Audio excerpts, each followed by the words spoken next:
Hello everyone, আমার আরও একটি নতুন ভিডিওতে সবাইকে স্বাগত। তো আজকে একটা এগলেস কেক রেসিপি শেয়ার করব। আর শুধু এগলেস নয়, এখানে আমি কোনো রকম ময়দা ইউজ করছি না। আর যারা আমার জন্মাষ্টমীর ব্লগটা দেখেছো তারা প্রত্যেকে হয়তো বুঝতে পারবে এই কেকটা আমি জন্মাষ্টমীর দিন আমার গোপুর জন্য বানিয়েছিলাম। তো সেটাই আজকে তোমাদের সাথে শেয়ার করছি। আর কেকটা বানাতে বানাতে কিছু কথা তোমাদের সাথে শেয়ার করব। প্রথমে বলি, আমি ভিডিও বানাচ্ছি বা ভিডিও পোস্ট করছি আমার সোশ্যাল মিডিয়াতে, সেটা বেশ কিছুদিন হলো।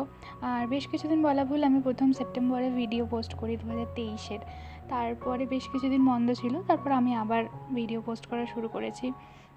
তো সেক্ষেত্রে আমি এখানে অনেক প্রশ্ন পেয়েছি অনেকের কাছে যে আমি কিভাবে ভিডিও বানাই, কী করে সময় করি, বা আমার পড়াশোনার কোনো ক্ষতি হচ্ছে কি না। তো প্রথমেই বলি যে মনের ইচ্ছা শক্তি থাকলে কিন্তু সব কিছুই করা সম্ভব, কোনো কিছুই কিন্তু না করা নয়।